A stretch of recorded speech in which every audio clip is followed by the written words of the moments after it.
Alright, everyone, this is Matthias from The True Evolution, and today we're going to be talking about a personal development related topic, that is, how to stop thinking about what other people think of you, basically.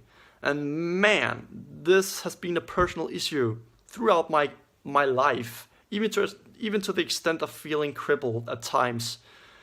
You know, going back to my early childhood experiences, attending school, being bullied, having no peers, no friends to relate with, even though I actually had great friends at that time, being together with great friends, having a blast, and feeling alive and all of that good stuff. But, I felt so insecure, I felt vulnerable, I became so sensitive, I became the people pleaser.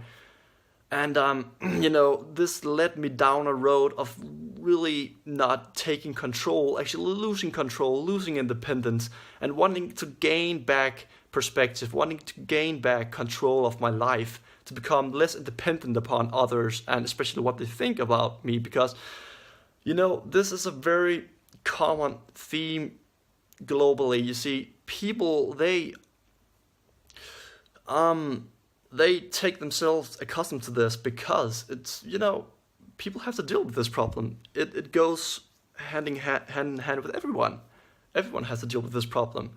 So hopefully I can give you a couple of techniques based upon my own experience that will be beneficial to you, that you can go ahead and apply in your real life, practice it, experiment with it. So yeah. First of all, I want to mention this. Throughout our timeline of experience in our lives, from being a child, we learn to, throughout our upbringing, we learn to abstract, we learn to generalize and evaluate. We become moralists in a sense. Maybe even some becomes fundamentalists, some become rationalists, some become, diverse traits of characters and personality traits. But anyway, our experiences and learning curves are direct links between our personality types. That is in form, that is the form itself, what do I want to say here? So it forms our personality types, but I hate calling it personality types. The reason being, I think it's too abstract of a term, because it's non-dynamic. And if we take a look at natural selection, if we take a look at Darwinism and evolution itself, it's very dynamic and stable, even though it's somewhat random, but not random in that sense. But anyway, so I like to call it personality traits, because after you have watched this video, you've pretty much transformed yourself both spiritually, mentally, and physically, and that's a fact. So yeah, to the point, what happens here is that throughout life, we learn a lot of things, and we pertain sort of a self-image. We relate to ourselves as reflecting certain feelings, that is our self-image, out in the world. And we became very susceptible to that, to our reflections. That is, we want people to approve, we want them to evaluate, we want them to like what we do.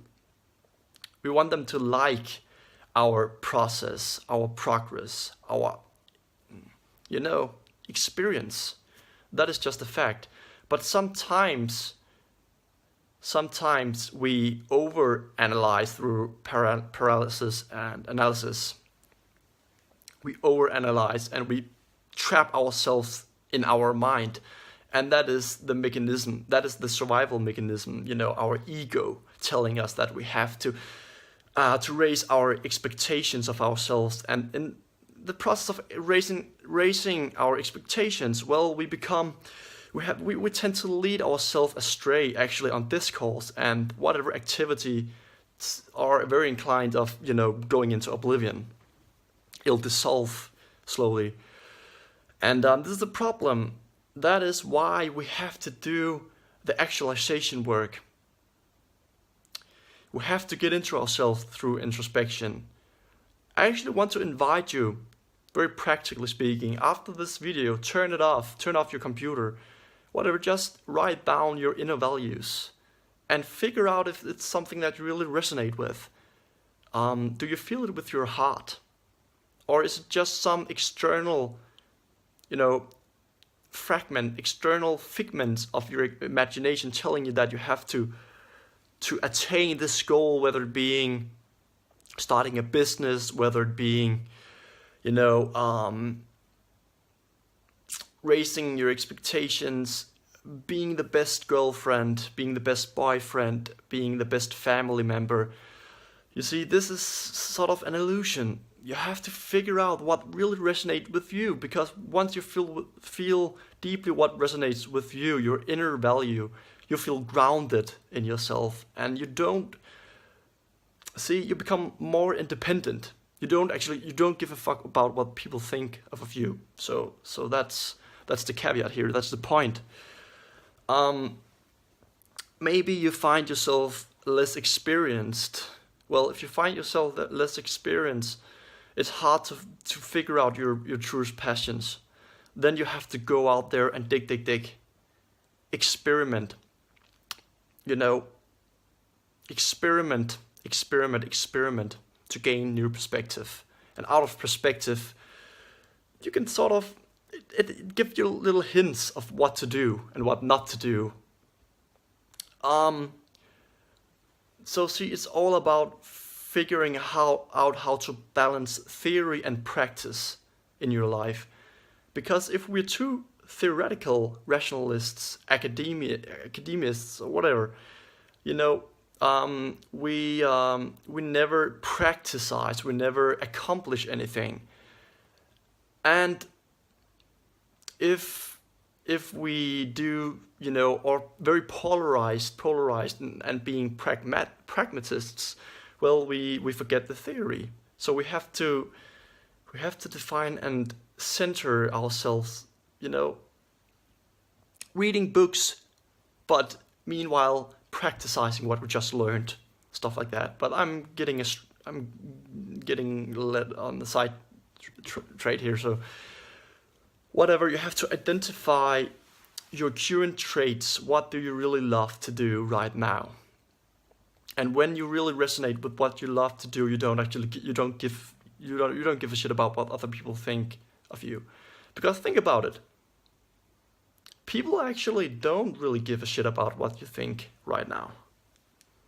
They are trapped in their own belief systems, their own ideologies, their own tendencies, whatever habits and routines. So they don't give a shit, to be honest with you, and that's it.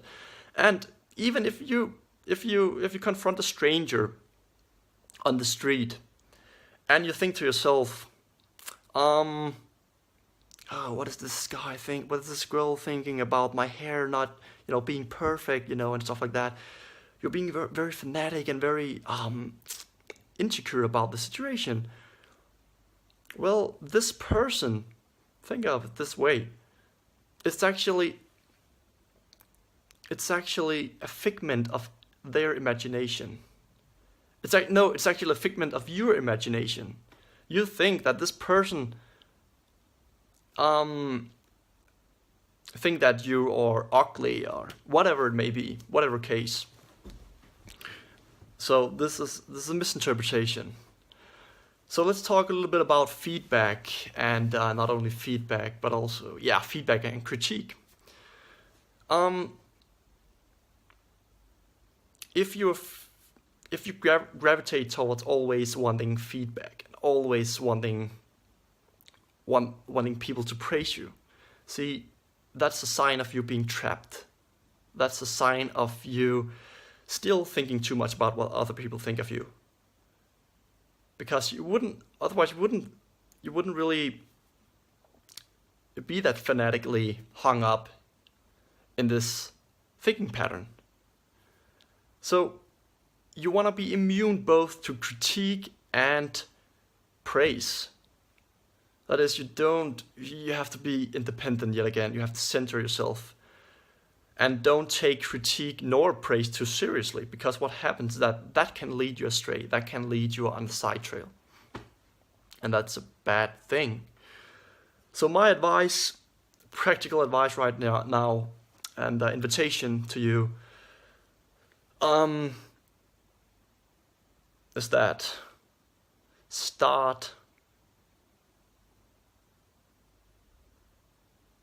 actually meditate